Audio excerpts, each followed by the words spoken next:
How's it going, YouTube? Sorry, it's been a little while. Been a little busy trying to get things situated.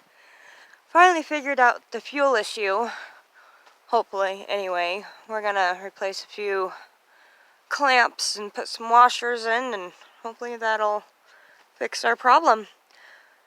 But, here we are. Yet again. If you like everything that you've seen so far along our journey, please like, subscribe, and hit that notification bell. We appreciate your love and support. Hey there, little man. Hi. That's your tractor. Surprised he doesn't have his new tractor. His new tractor right here. Makes noises and everything. Oh, here he comes. Gonna get your tractor. Go get your tractor. Boop. Yeah.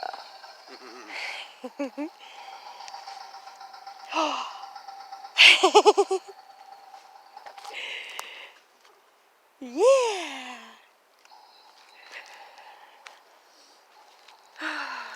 Hey, baby. What's going on? So Ashley thinks that I should talk a little bit about myself, especially since right now we are about to start a new tangent on our life, I guess. There's a lot of people in the town where we live right now that they don't get enough food, they don't eat enough. There's tons of people here that are homeless. They're all living out in the woods and they hang out in the parks in town. And I'm talking about Mountain Shasta, California, so like you notice it here. This is not a big town, not a big town. And you can notice the changes that there's like a lot more people here now that are just homeless and trying to get by. And because of one of the things that we're about to start trying to do, she thought I should talk a little bit about myself because of what we're going to do. And so what we're going to do is we're going to start making food and trying to just serve anybody that's hungry, anybody that wants to eat. Yeah, we're doing this on July 5th on Sunday. The first time we do it, everything is going to come out of our pocket, but we are already talking to people and getting donations and whatever to try and do this more, to where it can be more than what we want to do. Because right now, if we did it ourselves, we can only do it like once a month, which is fine. That's once a month that people just aren't getting food. So I'm good with that. But I am more than willing to do it. I'm more than willing to cook and feed people as long as I can get the money for people to, for the food that I need to cook.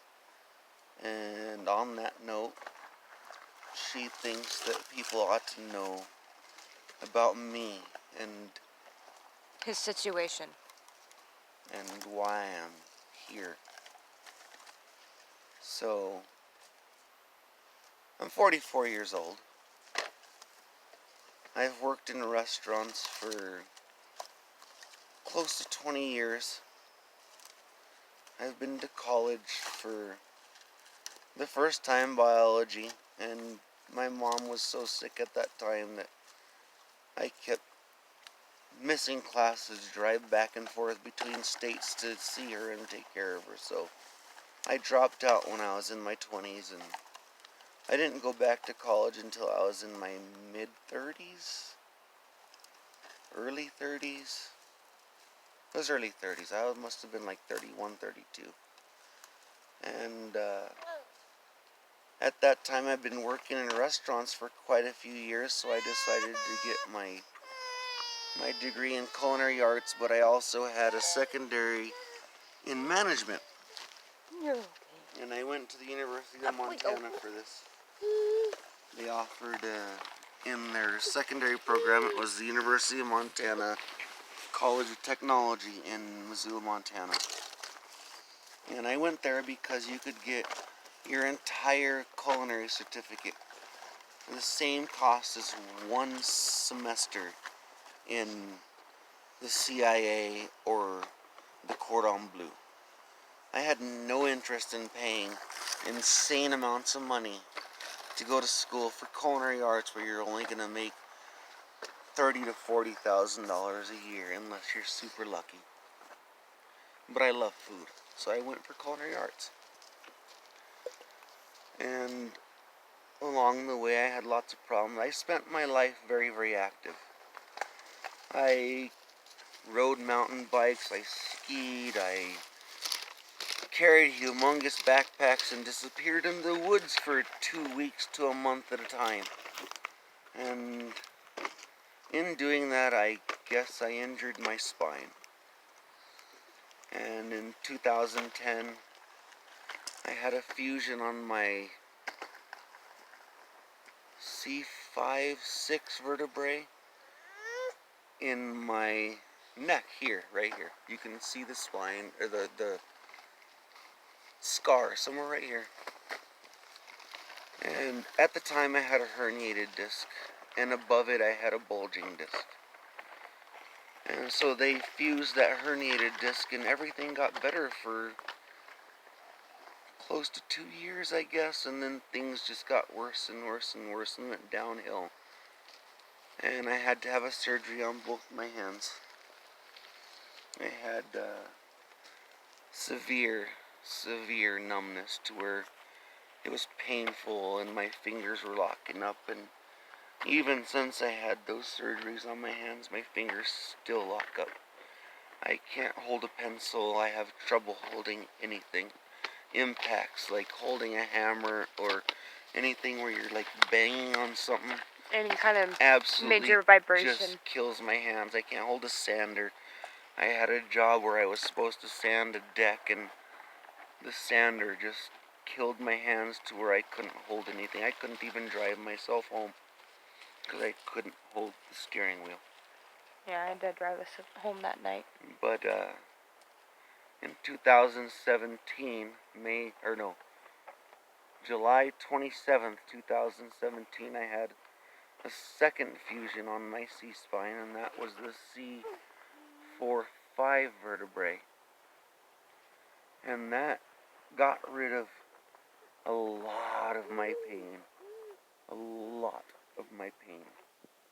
But now, I still have a lot of pain in my both shoulders. Both elbows. My elbows feel like I have ice picks jabbed in my elbows. Right here on both sides.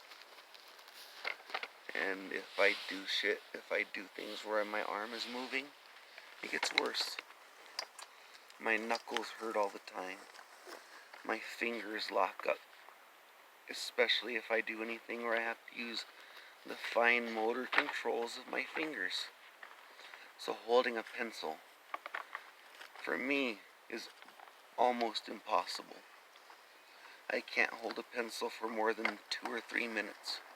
And then my thumb and my forefinger are locking up. And if I keep doing it, my whole hand starts locking up. And every time it locks up, it's quicker the next time and quicker the next time. So, I've been getting by. And after that surgery in 2017, at first I felt 100 times worse. I ended up in a rehab in Anderson, just south of Redding in California. And I was in a wheelchair for almost 3 weeks and on a walker for a while, and I lost everything on my left side. My left arm didn't want to work right. My left leg didn't want to work right. Even the left half of my face wasn't working right. When we first brought him to the hospital They put him treated under me for a stroke protocol. And sent me immediately from Mount Shasta to Redding, and I ended up in a rehab facility because of my neurosurgeon, who said that because of all the strain that had been placed on my nerves for so long, that when she went in there and did the surgery and opened everything up. My nerves swelled up and it caused a lot of problems. And even since then, I still don't have all my strength back in my legs or my arms. My left side is worse than my right. And right now, probably because of all the backpacking I did in my life, because I used to disappear into the woods for anywhere up to a month and a half at a time. Usually it was closer to 2 weeks. I'd carry close to 120 pounds on my back into the woods, but now my L5S1 vertebrae is 11 millimeters out of place forward. It's called anterolophysis. And I also have spondylolisthesis, or spondylosis and anterolophysis are combined to make spondylolisthesis, which is what I have. And my vertebrae is 11 millimeters forward out of place, and it's bone on bone. And that's my L5S1.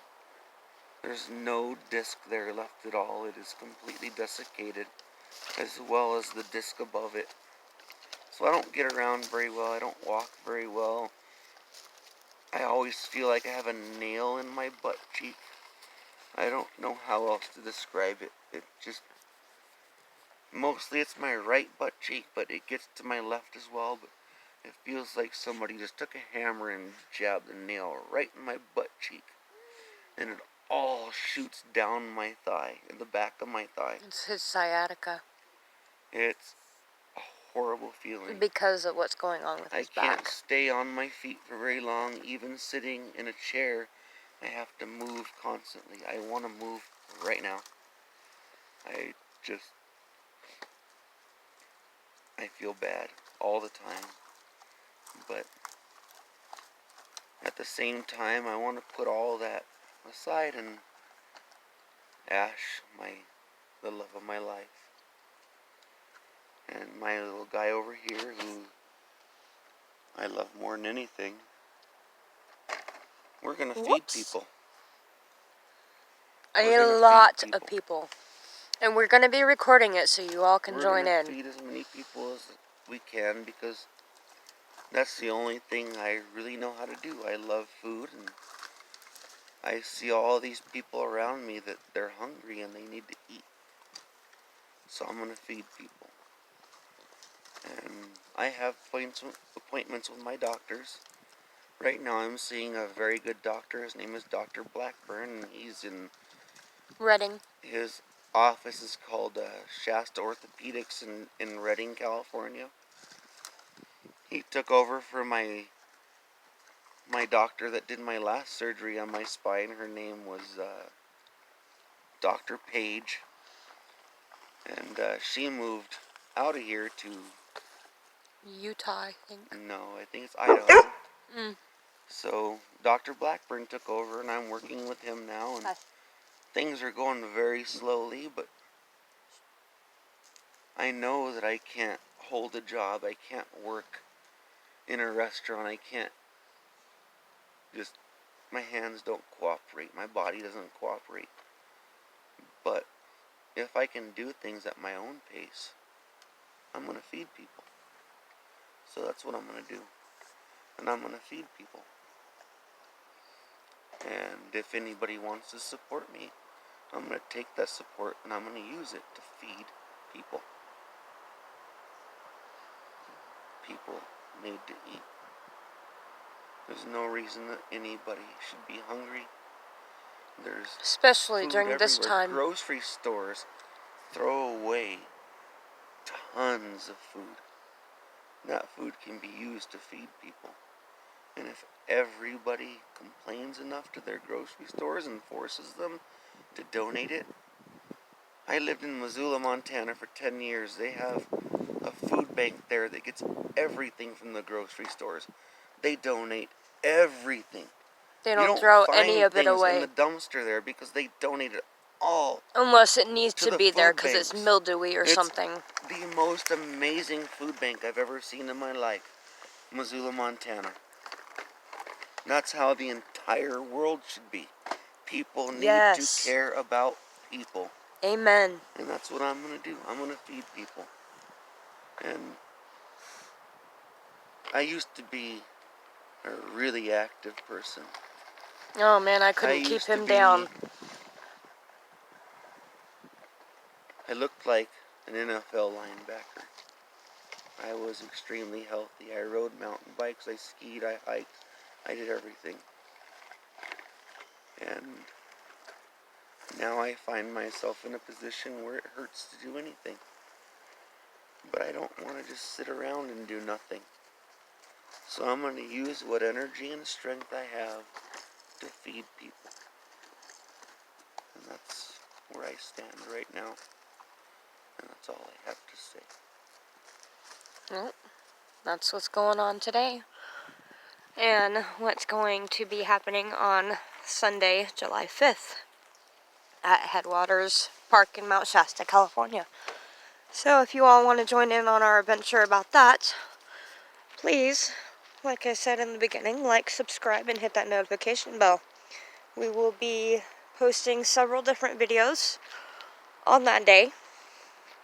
So please join us. Thank you and have a great one, everyone. Loving you and love your support. Bye.